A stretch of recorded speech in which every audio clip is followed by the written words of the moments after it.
Welcome to Cheetah Secrets. Today's story begins with one of my favorite routines, quiet mornings. Coffee at 6, screens on by 7, code running by 8. I work as a systems engineer, mostly from home, so my life thrives on structure.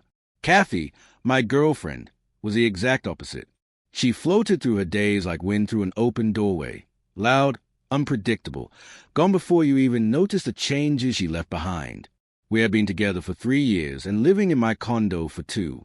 I bought the place before we met. Kathy used to joke that it felt like a museum of order. She wasn't wrong. Every item had a place.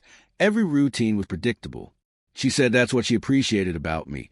My steadiness made her feel grounded. What I didn't say aloud was that her unpredictability constantly tested my patience. Our biggest shared goal, at least on paper, was a vacation fund. Simple plan. Once it hit $12,000, we'd take a long trip, maybe Europe or Hawaii. I set up an automatic transfer of $500 a month, while Kathy contributed whenever she could. Sometimes $200, sometimes $50. Now, the fund was nearly full, $11,500. But it wasn't the money that truly tested us. That role belonged to Cameron, her ex, a struggling musician, always between gigs, always reaching out when life turned against him. I didn't like him. He wasn't just a name from her past. He was a recurring emergency. I remembered one dinner when she took a call outside for him, returning 10 minutes later with wet eyes. "He's going through something," she said. "I can't abandon him." I said, "Kathy, you don't owe your ex a rescue mission." Her glare was sharp. "You sound jealous." His family. That word, family, was a shield for everything she refused to release. I thought then, one day that word might cost us dearly. I didn't know how soon. It arrived on a Tuesday morning at 10:42 a.m. I was buried in a server migration when my phone buzzed. Usually, I ignored notifications during work, but seeing Kathy's name stopped me cold. The message preview made my stomach drop. "Cameron's been arrested. I'm using our vacation fund to bail him out. It's an emergency. You understand?" I read it twice. No question, no hesitation, just a declaration. It wasn't the money that hit me first, but a certainty, as if my approval was irrelevant. Months of saving, weekend compromises, delayed plans, all gone with a single sentence. I typed back, "Family first." Her response was immediate. "Thank you, Edward. You're amazing. I knew you'd understand." He's scared. "You're a lifesaver. I'll make it up to you." I didn't reply. Instead, I opened my banking app. The account showed $11,500. I transferred exactly $5,750 to my personal checking, keeping my portion safe, and left her half untouched. Then I searched travel sites. Kathy had always dismissed Japan. Too far, too strange, too much raw fish. I booked a one-way ticket to Tokyo, leaving Friday evening, using 4 weeks of unused PTO. Next, I emailed my manager, "Family emergency. I'll be taking my accrued leave starting Friday. Reachable for critical tasks." The reply was quick. "Take care of what you need, Edward. We've got you covered." I returned to my work and finished the migration as if nothing had happened. No anger, no sadness, just clarity, the kind that hits when a final puzzle piece falls into place.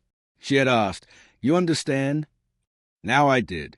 By late afternoon, my phone buzzed endlessly. Calls, messages, ignored at first, assuming Kathy was just checking in. Then the tone changed. "Edward, where's the rest of the money?" "The account short. I can't pay the bond." "You said family first. What did you do?" Her voicemail trembled between panic and fury. Cameron's bail was $10,000, with 10% upfront, $1,000. She thought the account had over $11,000, but only half existed. I listened, deleted each message, calm as if stepping out of a storm I'd been pretending wasn't there. By evening, one final voicemail. Her voice cracked, angry. Cameron's mother had to pawn her wedding ring for the rest. "You should be ashamed. You said you understood. You lied." I played it twice, then powered off my phone. Later, I checked public records. Cameron's arrest wasn't a mistake. Check fraud. And just 2 years prior, he had another conviction. The man wasn't unlucky. He was predictable. At 9 p.m., my landline rang. One of the few who still used it. Kathy's mother, Elaine. "Edward," she began softly, "I think there's been a terrible mistake. Kathy's just trying to help someone she cares about." "Elaine," I said flatly, "she's using my money for her ex. That's not a mistake. It's theft dressed as good intentions."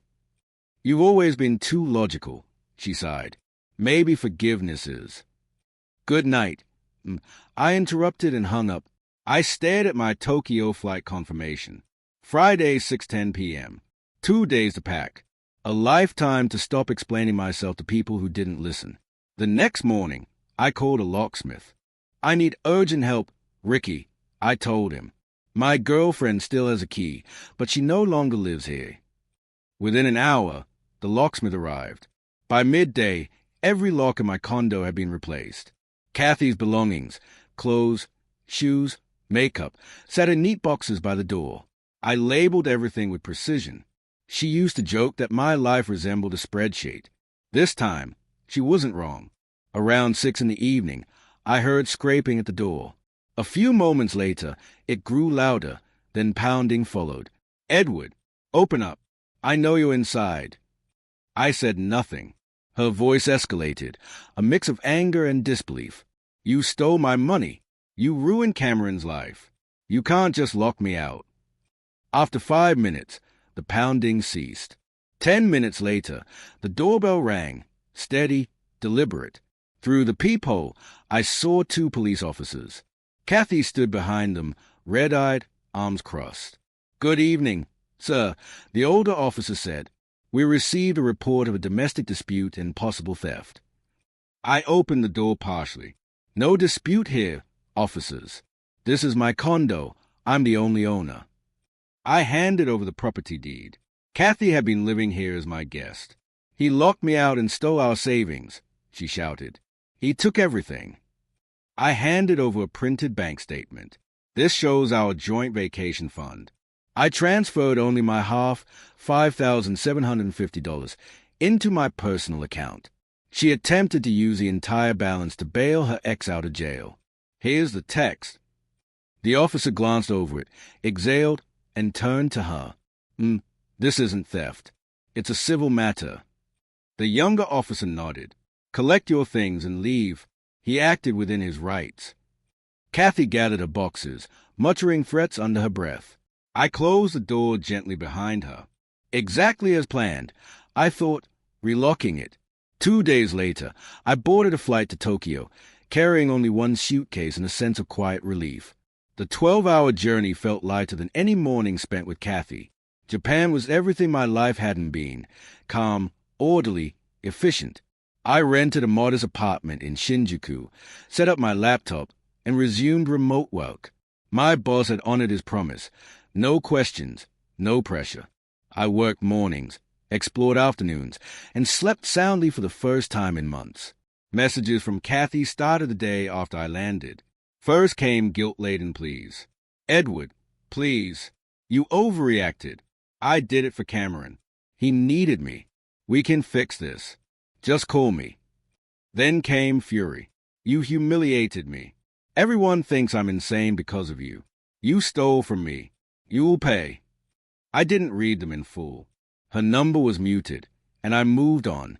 A week later, her sister Nicole sent a screenshot, Kathy and Cameron together at a cafe, his arm draped over her shoulders, captioned, "New Beginnings." That same day, one last text arrived from Kathy. "You'll regret this, Edward. He's changing. You never could." I blocked her number. The following week settled into a peaceful routine: work, river walks, late-night ramen. For the first time, I experienced the comfort of true silence, not the tense quiet that had filled our condo, but the kind that comes when there's nothing left to explain. I often recalled how easily she had said, "You understand." I finally did, though not what she intended, but what it revealed. She had embraced chaos. I had chosen serenity. And that felt like an even trade. When I returned home, the condo felt cleaner than I'd left it. My neighbor Ben had collected my mail, and in the stack was an envelope from Small Claims Court. Kathy was suing me. $5,750, the amount I had withdrawn, plus $1,500 for emotional distress. I didn't flinch. I had anticipated this the night she left.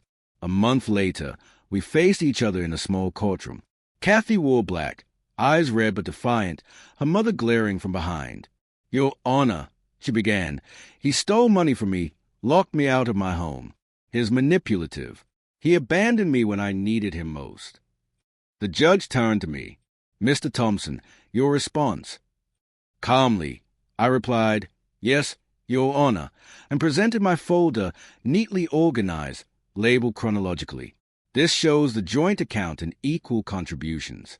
Here's the message from Kathy indicating she was using the entire fund to bail her ex, Cameron, out of jail.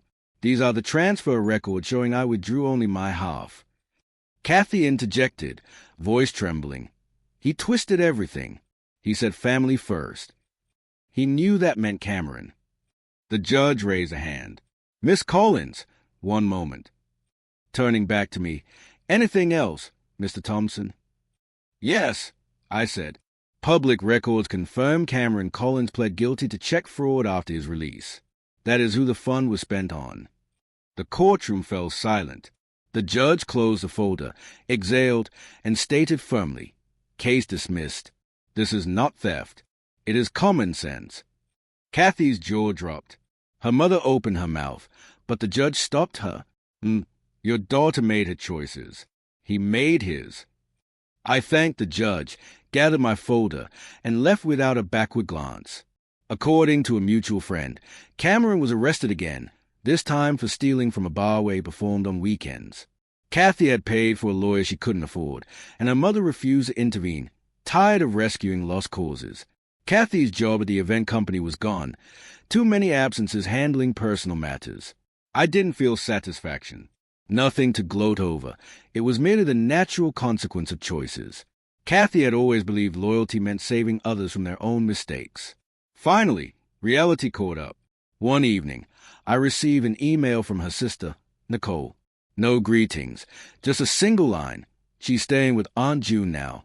She says she wishes she had listened to you." I read it twice and closed my laptop. That was enough closure. Life settled into a new rhythm. Work in the morning, walk before sunset, a book at night. My phone remained quiet. I didn't miss the noise. I wasn't bitter, just steady. Kathy had wagered her future on someone else's chaos, and I had stopped paying the price for it. For the first time in years, I could honestly say my life was my own. Spring came swiftly, and normalcy returned.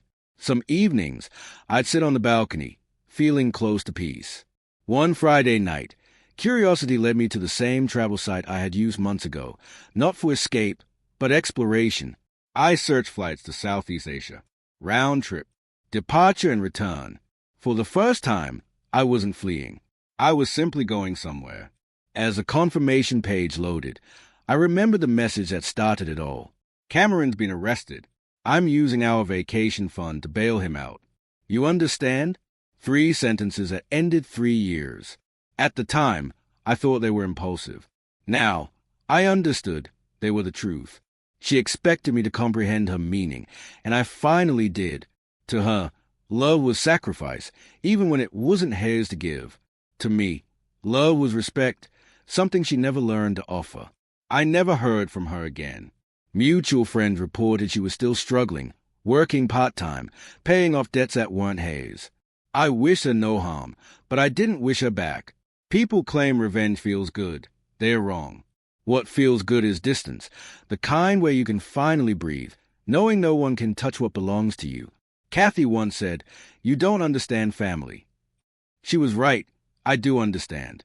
I understand peace.